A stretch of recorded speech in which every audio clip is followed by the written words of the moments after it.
Hey, welcome back to the Relentless Positivity Podcast. I'm your host, Joe Martin. Got another great guest for us this week. So she's a director, she's an actor, she's a producer, a business owner. She's been nominated multiple times as Filmmaker of the Year. She's the one and only L.A. Gray. Thanks for coming on. Hey, Joe. Thank you so much for asking me. Oh, absolutely. So Laura Ann Gray is real, but the cool kids call her L.A. Gray. So thank you so much for coming on. Tell us a little about where'd you grow up and kind of your background. Okay, well, I actually grew up in the Atlanta area, just on the northwest side of Atlanta in Marietta. And I guess I was a typical kid who was involved in the arts and did all kinds of stuff in Atlanta at that time. Like, there wasn't a big boom of the film industry there, but the arts were very much alive. And so I did a lot of training there in Atlanta as I grew up. I was a dancer with the Georgia Ballet, and I got my acting training from Alliance Theater in Atlanta. I had a private vocal coach that was a former Broadway show performer. I was in several area vocal groups and that kind of thing. And so I say I grew up as a normal kid. I guess I really didn't grow up as a normal kid because I was constantly in class somewhere if I wasn't in school. But yeah, that's kind of me growing up, just in class everywhere. That's cool. Yeah, Marietta's a great area. I got family in Marietta. That's a cool area. So I don't have any formal training, but I have won a dance competition in Jamaica. So I got that going for me. That's right. I'm what you call classically trained, I think it's called. There you go. So yeah, you've done a little bit of everything. Kind of give people a background on some of the shows you've been involved in over the years and stuff, maybe stuff they've heard of and maybe stuff they haven't. Okay. Well, when I was 19, I actually ran away from home. Don't do that. I don't recommend it. But I joined a Broadway show. I joined Beauty and the Beast Broadway touring group. So we were not the group that performed directly on Broadway, but we were the Broadway tour that toured around and went to the different cities and venues that gave people, those opportunities to see a Broadway show if they couldn't get to New York. Later in the life, I landed my first big role on a Lifetime pilot, which was called HR. Played Alicia Silverstone's secretary. Peter Fonda was in it. Peter Jacobson, who's from House, was in that. And that kind of was the beginning of everything film related. From there, I went on and, continued in the performance side of all of that. And I was in ABC's Resurrection, Lifetime's Devious Maids. I worked behind the scenes just so that I had the opportunity to be on set and meet these people behind AMC's The Walking Dead. And also, I don't know if I mentioned Resurrection.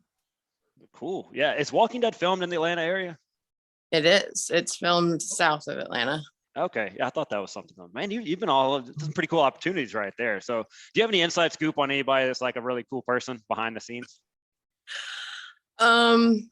I'm actually really good friends with several people that you may not recognize their names, but you would recognize their face. Like, I'm really good friends with Sandra Lafferty, who was in the Hunger Games. She actually lives over in Fort Payne. Wow.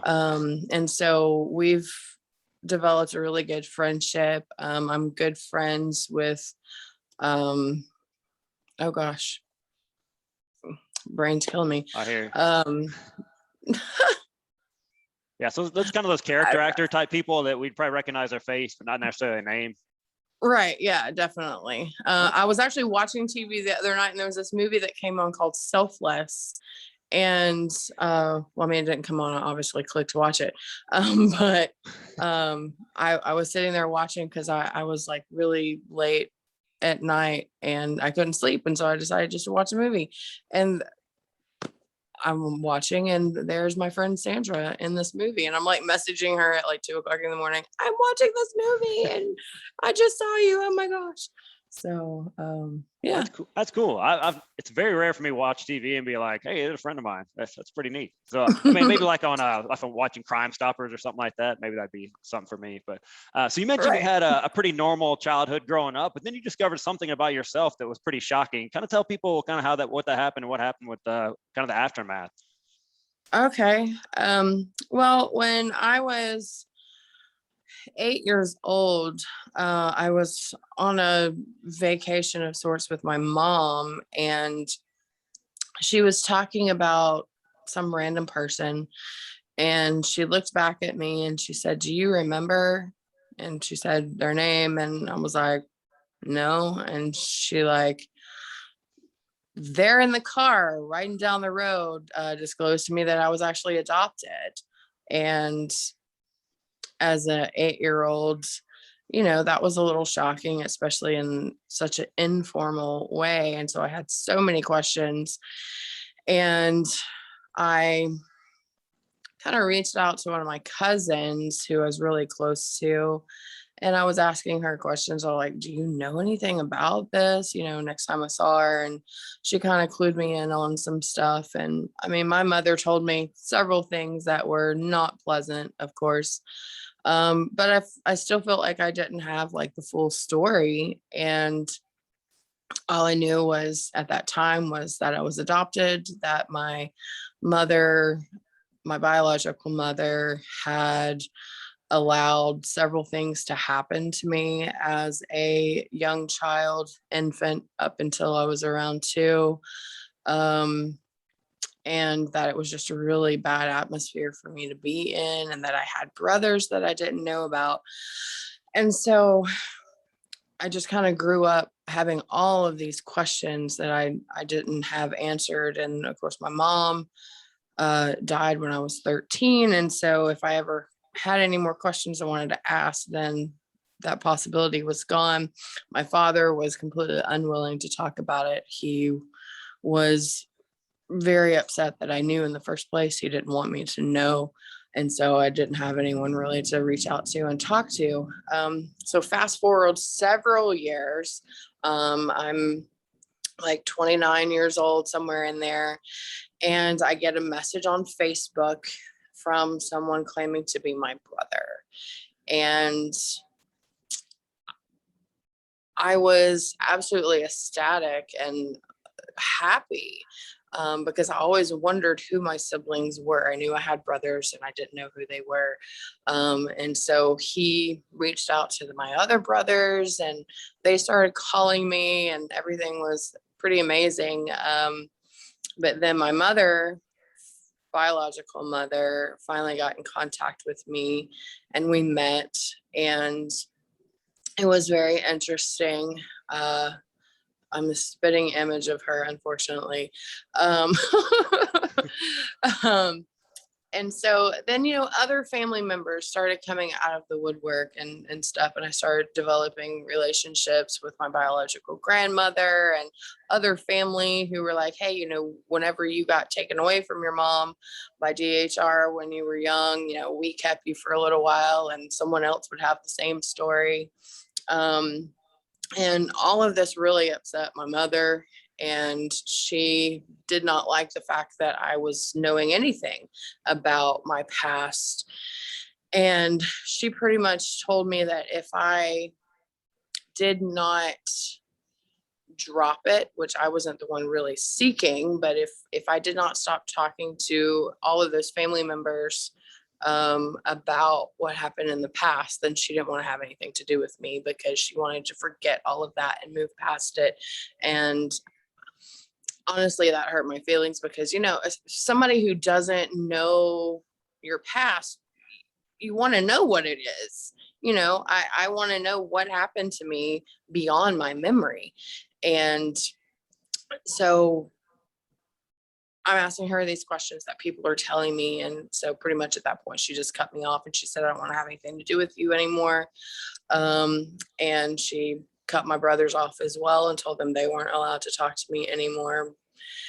And I kept on with my relationships with some of those other people that didn't care what she had to say about not talking to me, and found out that she had actually lost me to DHR. But this couple who had been keeping me wanted me really bad. And so she actually went back and won me somehow, on the promise of money.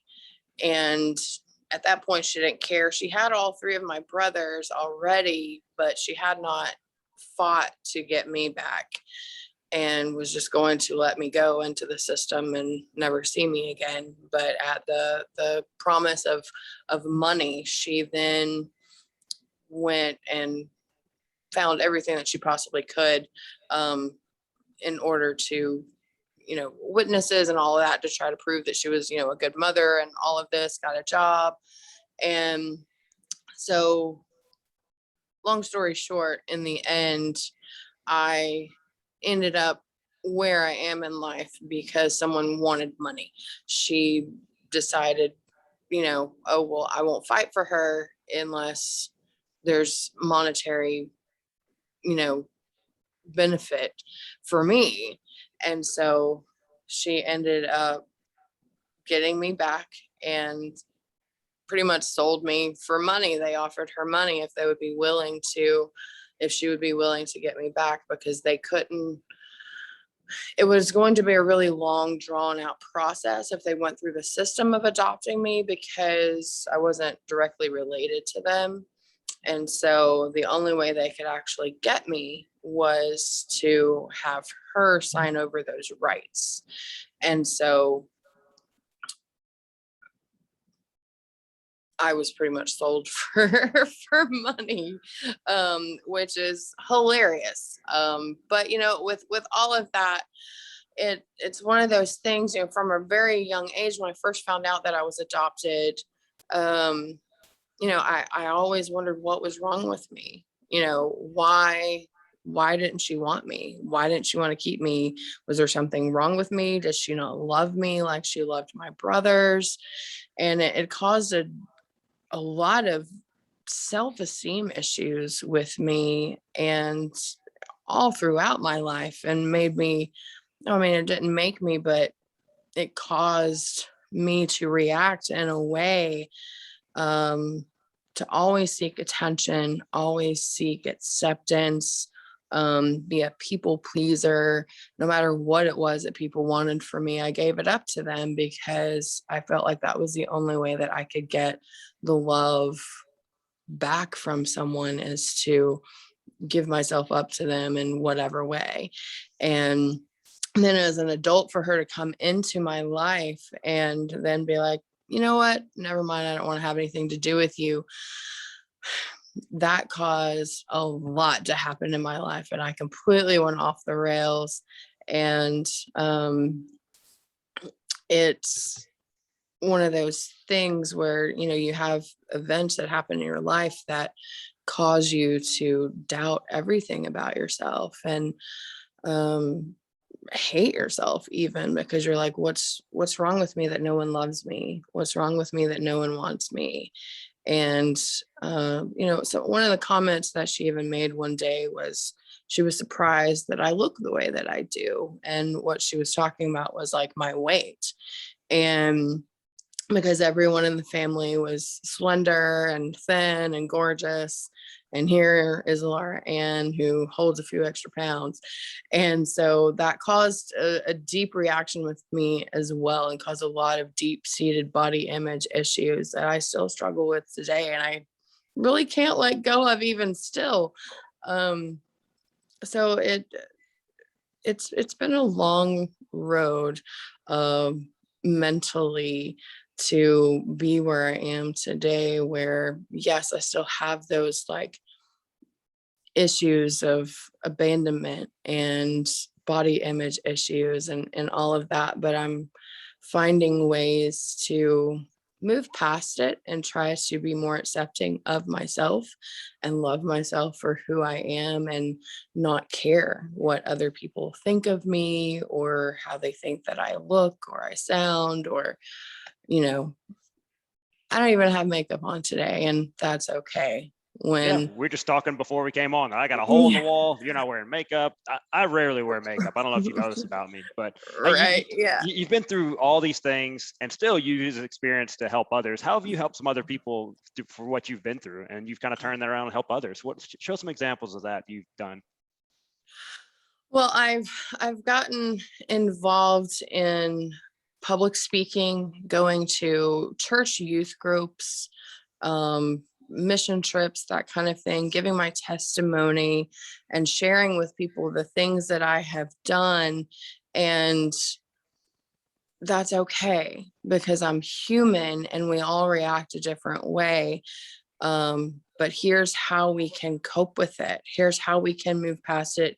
Here is how we can learn to love ourselves again and give ourselves chances and just be accepting and loving of ourselves, because that's pretty much, if I'm going to speak, that's what I'm talking about, is that self-love and making mistakes and being able to come back from them. And instead of letting them get us down, learn from them and then take that lesson that we've learned and go help other people to heal as well. And so I've done a lot of that. I've worked with group homes, like youth group homes, in that way to help raise, confidence and let them know that they're loved, because they're in the same position that I could have been, where I'm still a teenager living in a group home with a bunch of other kids, not knowing their past or their parents, or even worse, knowing that their parents gave them up and didn't care about them. And so I love working with group homes with kids and teenagers who just need somebody to know that they love them. And I took me falling in love with the film industry and decided I wanted to tell my own stories to help other people as well. And so that's another way that I help people, in that I write scripts that touch people in a way that gives them a lesson without them really even realizing they're getting a lesson. But just to teach that self-love and to teach that confidence and all of that that can help people. Whereas I'm not in front of you, but it's still a story that I can take, that I can find you anywhere with. You can find that film anywhere on a platform and be able to get something out of it. Yeah, just like with kids, man, you got to sneak those vegetables in on them every now and then. Right, yeah. Yeah, just kind of mix them in. So another way you're helping people now, you founded Excelsior Studios. Tell us about that. How was, let's say you're off on your own, kind of doing your own thing. What made you want to start your own thing? I honestly, I believe it was a calling. And that's the reason why I got into behind the scenes of doing film and directing and producing. I feel like it was a call in my life to do that, to tell those stories.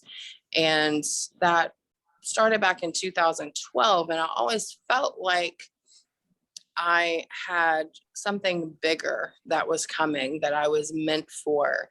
And I went on Babby Mason's talk show 7 years ago and told her these dreams. And I was like, this is what I feel God's calling me into. And what I'm supposed to do is tell these stories. And I really feel that one day I'm going to have an official production company that can produce and tell these stories. And it's so funny because 7 years to the day I signed the lease on this building. And if you know anything about the number 7, it's the number of completion. And so I thought that was really interesting, that it literally happened 7 years to the day. And there's so much that has happened to me since, that calling to getting to that point, that I was being grown up and nourished and taught so many lessons that I probably wouldn't appreciate where I am today if I had not gone through all of that. I would probably be some privileged, bratty person somewhere. But I wanted, or I felt called into this. And so I don't think anybody should really jump into something unless they feel like it's their life's calling, whether you believe it's just your life's calling through the universe or from God. I believe that anybody who is taking a leap like this, especially a leap in faith, to start a huge business like this, you need that calling upon your life, and it needs to be your passion, and it needs to be, you know, what your lifelong goal has always been. And so that's where I am, in that I just believe that this is where I'm supposed to be, and so I'm here. There you go. You better, because it gets rough, as you've experienced, and I have in my business as well. So, man, if it's not your calling, it's gonna be tough to hang in there. But once you're calling, hey, this is what I'm doing. I'm gonna make it through. So, something cool that happened to you that hadn't really happened to many people that I know is you went viral on TikTok. So, tell us, first of all, for your biggest video, what was the largest amount of views or downloads, whatever, however TikTok works? I think my biggest video right now is at like, I think it's around 2 million, like 1.9 million. Wow. Yeah. So tell us what's the video about, and tell us that experience of kind of going viral. A lot of people hadn't gone that. So what's that? First of all, what's the video like? What's it about? And then kind of what's that experience been like? This video is the most boring video on the planet. And so that's why I'm like, what in the world? But it caused so much controversy and drama, and that's the reason why it went viral. So my daughter got me on TikTok many, many years ago, when it was still Musically. And I had always played around with it, and I got kind of addicted to it. And so I was that adult that was on TikTok and posting my TikToks to Facebook, and all of my Facebook friends going, what are you doing? And I'm like, it's fun, it's creative. And so she was doing a TikTok one night. This was October of last year. And she decided that she would do a handstand in the kitchen, right? And so she actually fell out of her handstand and landed in the oven, like busted the oven all out. At this point, I had been diagnosed with colon cancer. I had just finished like my 4th surgery in 3 months. All of the money that I had saved up for Excelsior to actually start it as an official business and have our own place, you know, all of that money went out the window for the surgeries and all of that. And so I was kind of at my wit's end. At the point that this video happened, I think I was only like a week out from that latest surgery, and still, you know, drugged and all the good stuff. And so I am sitting here going, I have no money to buy a new oven. I can't, I just can't right now, financially, mentally, all of those things. I was just exhausted. And so I posted a video of just, it was literally just a screenshot of the oven, and her video falling into the oven did not go viral, but my video of just the screenshot of the oven, that's what went viral, which is absolutely insane. And the reason it went viral, like, because of like 4 different reasons. Okay. So the first one was, you know, bullies on TikTok are real. They are out there, they're out to get you. And so, of course, the first people that are responding to this video are bullies who are like, oh, you're only posting this because you want us to give you money, blah, blah, blah. You're a scam artist, all that kind of stuff. But then it got weird. And so then it was people arguing about whether or not my daughter should be punished for what she did, blaming her, saying that, you know, your mom is sick and you've done this to her, blah, blah, blah, blah, blah. And then it got onto those, like, there's this thing called the For You page. So like when the algorithm picks it up, like it jumps it to different For You pages that show people your video. And evidently it made it onto like the For You page at this point. And there were people who remember the Vine back in the day where this mom, she poured baby oil on the floor and she put juice on the stove, and it was going to be a prank for her kids that they run in and slip and fall. And so this vine said, Keenan and Colin, come get your juice. And the kids run in, and instead of just slipping and falling, they literally bust up straight into the oven. And so this video is what reminded everyone of that video. And so literally there are about 30 to 40,000 comments that just Wow. say Keelan and Colin, come get your juice. Wow. Well, of course, that just raised the algorithm even more and made it, boost it out because so many people were commenting. But then it got really bad in that people started bullying my daughter and literal death threats, and going to her Instagram and, telling her she should kill herself because she's such a horrible person to do Jeez. this to her mom. And how old is your daughter? At the time, she was only 14. Yeah. Yeah. And so then it became an argument over the entire TikTok platform and everyone sharing this video and arguing about whether she should be punished or not. And people, like, she's just a kid. It was an accident. Leave her alone. To she knew better. She should die, So it was just horrible. And so that's how it went viral, is just all of those different things that were happening. But in that, and this is, kind of the glory story and all of it, there's a lady who was on there and she was a follower of me.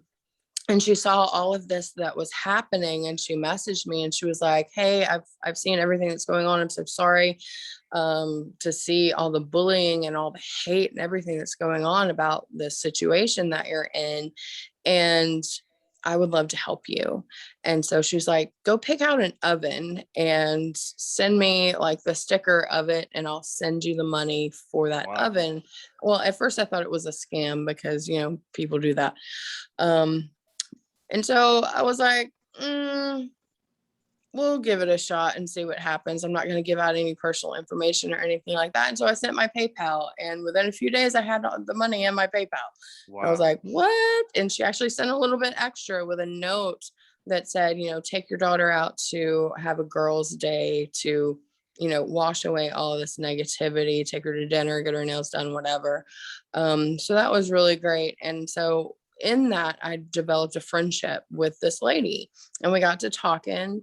And a few weeks later, we were talking about, goals and dreams and all of that, and how I was doing, post surgeries. And, I told her, about my dream for Selfesteem and that I had to start all over again with raising the money after having all the medical issues. And she was like, well, do you have a business plan? And I was like, yeah, of course I have a business plan. And she was like, can you send it to me? Because I might have some people that can help you. And I was like, okay, it's worth a shot. And so I sent it to her and she came back and she's like, so what exactly is the startup cost for something like this? What do you need to get started? And I shared a number with her. I had a number in my head of what it would actually cost. And surprisingly, she came back with me of, okay, let's do this. Go find a lawyer and let's get started. And, I want to invest in your company and in you because I believe in you. I believe in what you do and I want to help you. And so that's truly why I am where I am today, sitting in my studio, is because a TikTok went viral and a very loving, compassionate lady who had, a lot of wealth, who loves giving back to other people. Her husband had died a few years ago, and she and he were heavily invested in the oil and, I guess, natural gas industry. And so they had, built up a really good bank account, I guess, from all of that. And Wow. so now that he had passed away, she was finding opportunities to help other people. And amazing lady. And so that's why I am sitting in Excelsior Studios right now. Is Man, your because life is a lifetime story. Like you're it It truly is. It truly is. Yeah. Honestly, like I wrote a film called Pretty Big Girl, and I wrote it with Lifetime in mind. But Lifetime has all these weird isms that you have to follow, and so we never made it onto Lifetime with that script. But yeah, my entire life everyone has been like, you really should write a book, and I was like, I have ADHD. I can't sit down and write a book. I'm sorry. I can write a script, that's 90 pages, but a whole book, I'm not sure I have the patience for that. You could do it. If I can do it, you could do it. I'm sure you could. You just do it like everything else you do. Just do it small doses. Everything else, right? So yeah, it's just like a Lifetime story. You're like, if I saw this movie, I was like, that's made up. You're creating. So you do. So you do work with a lot of actors and directors and stuff like that. So if someone's trying to get into that industry, what would be some tips for people like that? If they're trying to get into kind of become the LA Gray of their lives, what's some good tips they could have? Gotcha. So I have a lot of people, because we teach acting here at Excelsior. We teach filmmaking. We teach, the professional track of acting. And I have so many people that come to me who just want me to clue them in with, where do I go to audition or get my name out there? Give me some names of some agents and stuff I can submit to, and all of that, not realizing that there truly is an industry standard way of getting into the film industry. First off, you need training. There's so many people who think that they don't need training. And yes, you have those success stories of people who randomly were found, doing construction, like Harrison Ford. That was just a natural. We're not all Harrison Ford. We are not going to just randomly be in front of a director who needs someone who looks like us. And so we have got to get that training that we need. Even if we are a natural talent, there's so much that we need to know as far as industry, like etiquette and how to submit and all of that. And so first and foremost, it's training. Then you need to get your industry standard headshots, which is not just a business headshot. There's a certain look to it and way it should be shot to be an actual actor's headshot. And third is an actor's reel. And an actor's reel is a video clip that typically is about 90 seconds or less that has you in front of the camera, so that casting directors can see what you look like on camera and also your ability. And so you want all of those things. And then once you have those things, which if you are new into the film industry, you can't just have a reel, because you've got to get in front of the camera in order to have that reel. So if you haven't found those opportunities yet to get in front of the camera, then you can do something like we do. We have a reel workshop where we write scenes for you that showcase you, and then it looks like a real film that you can then piece together to show casting directors. And so at that point, you want to get like an Actors Access account to put your headshots on there, your reel on there, all your specs and all of that. And you can submit for casting calls through Actors Access. Once you get a few things under your belt, then you can then seek an agent who will work for you to find you work within the industry. And that's just kind of how that goes. I always training. That's what you need, because there's so much that people don't realize goes into acting, from the skill to the etiquette and the way that you are supposed to be on set. I've been on set with background actors for like major networks, and they think that they can just walk up to the director and be like, hey, what's up? And that's totally not allowed. You'll get kicked off in like 5 seconds flat.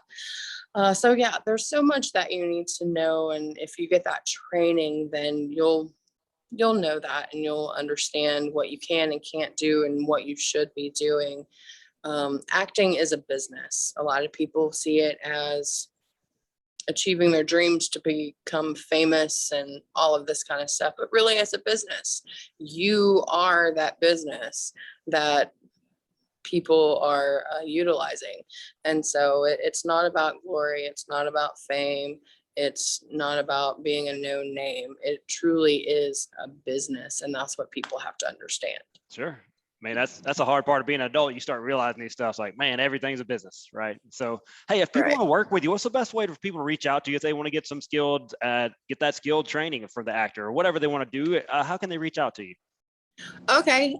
Well, we have a Facebook page, which is Excelsior Studios. We have an Instagram, which is Excelsior Studios Productions. And then we have a new website that should be launching soon, which is Excelsior Studios Productions.com. I kind of messed up back in the day and created a Excelsior Studios.com, and we lost it in the interwebs.